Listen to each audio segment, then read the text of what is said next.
తిరిగి BCN news కి స్వాగతం. చిత్తూరు జిల్లా పొంగనూరు పట్టణంలోని కోనేటి వద్ద శ్రీ రామానంద తీర్థ సరస్వతి స్వామివారి ఆరాధన మహోత్సవం వైభవంగా జరిగింది. ఈ కార్యక్రమానికి హరిహరపుర మఠం పీఠాధిపతి శ్రీ స్వయం ప్రకాశ సచ్చిదానంద సరస్వతి స్వామివారు హాజరై బృందావనంలో ప్రత్యేక పూజలు నిర్వహించారు. అనంతరం స్వామివారు తీర్థప్రసాదాలు అందజేస్తూ భక్తులకు అనుగ్రహ ఆశీస్సులు ప్రసాదించారు. భక్తులు పెద్ద ఎత్తున స్వామివారి దర్శనం కోసం తరలివచ్చారు. మన భారతీయ సంస్కృతిలో గురువు అంటే యథార్థమైన జ్ఞానస్వరూపం అని పెద్దలు చెప్పారు. గురువు అంటే జ్ఞానస్వరూపము. అటువంటి గురువు వారికి మన భారతీయ సంస్కృతిలో ఆ గురు పరంపరకు చాలా ముఖ్యత్వం ఉంది. మన పుంగనూరు ఈ పట్టణంలో మా పరమ గురు గారైన స్వయం ప్రకాశ రామానంద సరస్వతి స్వాముల వారు, మన హరిహరపుర దివ్యక్షేత్రంలో జగద్గురు ఆదిశంకరాచార్య స్వాముల వారు అక్కడ శ్రీచక్ర యంత్రోద్ధారణ చేసి శారదా అమ్మవారిని ప్రతిష్టాపన చేసి అక్కడ ఉన్నటువంటి శ్రీకృష్ణ యోగీంద్ర స్వామి వారికి మంత్రదీక్షణ ఇచ్చారు. తద్వారా అక్కడ పీఠ స్థాపన చేశారు. అప్పటి నుంచి ఈ గురు పరంపర నిరంతరంగా శాశ్వతంగా తీసుకుని అక్కడి నుంచి వస్తున్నది. ప్రతి సంవత్సరం ఈ ఒక పవిత్రమైన సన్నిధిలో మా పరమ గురువు అయిన రామానంద సరస్వతి స్వాముల వారి ఆరాధన మహోత్సవం ఇక్కడ లోక కళ్యాణ కోసం చాలా శ్రద్ధా భక్తితో అందరూ కలిసి చేస్తున్నాం. ఆ విధంగా ఈ రోజు కూడా ఇక్కడ జరుగుతున్నది. విశేషంగా స్వాముల వారికి మేము ఇక్కడ పూజ చేసినాం. విశేషంగా లోక కళ్యాణ కోసం ఆంధ్ర రాష్ట్రంలో అందరూ బాగుండాలి, ఆంధ్ర రాష్ట్రం సుభిక్షంగా ఉండాలి, విశేషంగా మన పుంగనూరు ప్రజలందరూ కూడా సుఖ శాంతి సమృద్ధులతో అందరూ కలిసి ఉండాలి అని ప్రార్థన చేసి స్వాముల వారికి మేము పూజ చేశాం. వివాహేతర సంబంధానికి అడ్డొస్తుందని కన్న కుమార్తెనే కడతీర్చింది ఓ తల్లి. ఈ అమానవీయ ఘటన తెలంగాణలోని మెదక్ జిల్లా శివంపేట మండలం సభాష్పల్లిలో ఆలస్యంగా వెలుగు చూసింది. సభాష్పల్లి గ్రామానికి చెందిన మమతకు సిద్దిపేట జిల్లా వడ్డేపల్లికి చెందిన భాస్కర్ తో వివాహం జరిగింది. వీరికి 5 ఏళ్ల కుమారుడు శరణ్, 3 ఏళ్ల కుమార్తె తనుశ్రీ ఉన్నారు. అత్తింట్లో తగాదాలతో మమత పుట్టింటికి వచ్చింది. ఈ క్రమంలో అదే గ్రామానికి చెందిన షేక్ ఫయాజ్ తో మమత వివాహేతర సంబంధం పెట్టుకుని అతనితో కలిసి వెళ్లిపోయింది. మమత తల్లిదండ్రులు మే 27వ తేదీన పోలీసులకు ఫిర్యాదు చేశారు. విచారణ చేపట్టిన పోలీసులు ఇద్దరు గుంటూరులో ఉన్నట్టు గుర్తించి అదుపులోకి తీసుకుని విచారించారు. కుమార్తెను జూన్ 7వ తేదీన చంపి గ్రామ శివారులో పూడ్చిపెట్టినట్టు మమత నేరం అంగీకరించిందని తుప్రాన్ డీఎస్పీ నరేందర్ గౌడ్ తెలియజేశారు. జేసీబీ సాయంతో పాప కళేబరాన్ని వెలికితీశామని వివరించారు. శివంపేట మండలము శభాష్పల్లి గ్రామానికి చెందిన బంటు రాజు అని చెప్పేసి గత మే నెలలో కూతురు మమత, ఆమె కూతురు అంటే మనవరాలు ఇద్దరు కూడా తనుశ్రీ అని చెప్పేసి ఇద్దరు కూడా మిస్సింగ్ అయినరు అని చెప్పేసి ఒక కంప్లైంట్ ఏంటంటే మాకు మిస్సింగ్ కంప్లైంట్ ఇవ్వడం జరిగింది. దాని మీద మేము లోతుగా విచారణ చేస్తాం. అప్పటి నుంచి విచారణ చేస్తుంటే ఇదే గ్రామానికి శభాష్పల్లి గ్రామానికి చెందిన ఫయాజ్ అనే వ్యక్తితోటి ఈ అమ్మాయికి పెళ్లయింది. పెళ్లయి రాయపోలు గ్రామము సిద్దిపేట కమిషనరేట్ పరిధిలోని రాయపోలు గ్రామానికి చెందిన వ్యక్తితో పెళ్లి కావడం వల్ల అక్కడి నుంచి కూడా గత మార్చి నెలలో అక్కడి నుంచి కూడా ఈ ఫయాజ్ అని శభాష్పల్లి గ్రామానికి చెందిన ఈ వ్యక్తితోటి ఆమె ఎలోప్ అయింది. తర్వాత మళ్ళీ ట్రేస్ చేసిన తర్వాత ఉన్నారు. తర్వాత మళ్ళీ ఇక్కడ నుంచి మేలో ఎలోప్ అయినట్లు మాకు సమాచారం అందింది. వాళ్ళ కోసం మేము అంటే తీవ్రంగా ప్రయత్నాలు చేస్తున్నాం. గత 3 నెలల నుంచి SI Shivampet and CI Toopran ఆధ్వర్యంలో టీమ్స్ కూడా తిరుగుతున్నాయి.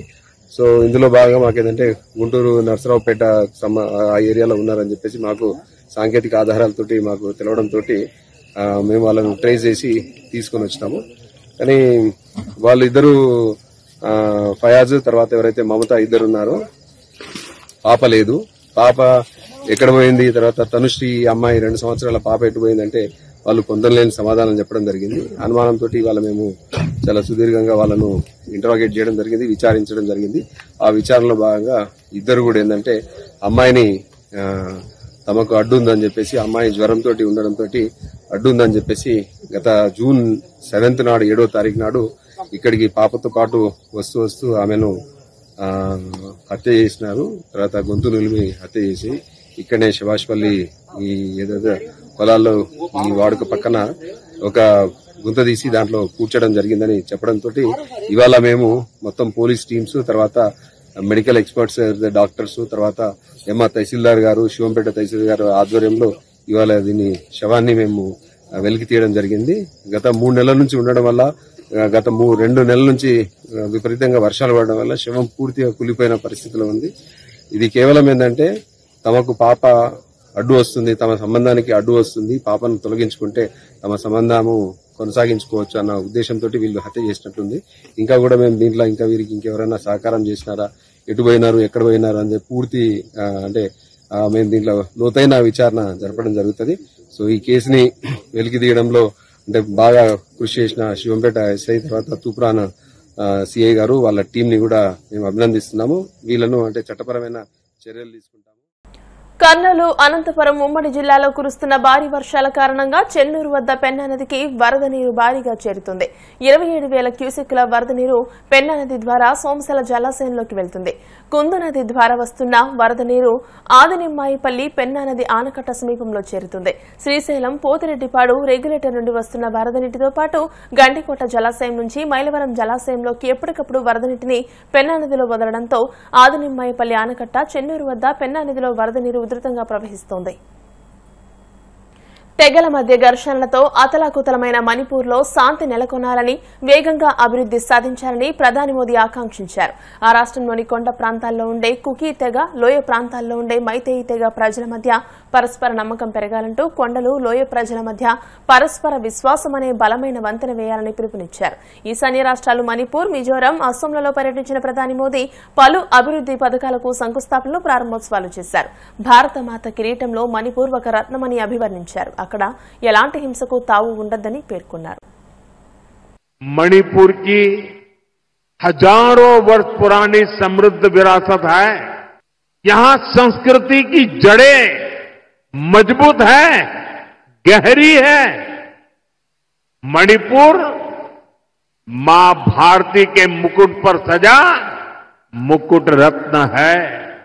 इसलिए हमें मणिपुर की विकासवादी छवि को निरंतर मजबूत करना है. मणिपुर में किसी भी तरह की हिंसा दुर्भाग्यपूर्ण है. ये हिंसा हमारे पूर्वजों और हमारी भावी पीढ़ी के साथ भी बहुत बड़ा अन्याय है. इसलिए हमें मणिपुर को लगातार शांति और विकास के रास्ते पर आगे लेके जाना है और मिलकर के जाना है. भारत की आजादी की लड़ाई में, भारत की रक्षा में मणिपुर के योगदान से हमें प्रेरणा लेनी है. ये मणिपुर की ही धरती थी जहां इंडियन नेशनल आर्मी ने पहली बार भारत का अपना ध्वज फहराया था. వార్తలు ముగించే ముందు ముఖ్యాంశాలు మరోసారి. అనకాపల్లి కలెక్టరేట్ లో జిల్లా అభివృద్ది సమన్వయ పర్యవేక్షణ కమిటీ సమావేశం. కేంద్ర ప్రభుత్వ పథకాలు పేదలకు చేరేలా అధికారులు కృషి చేయాలన్న ఎంపీ సీఎం రమేష్. ఆటో డ్రైవర్ల మృతిపై వైసీపీ దుష్ప్రచారం చేస్తుంది. తీవ్ర స్థాయిలో ధ్వజమెత్తిన పూతలపట్టు ఎమ్మెల్యే కలికిరి మురళీమోహన్.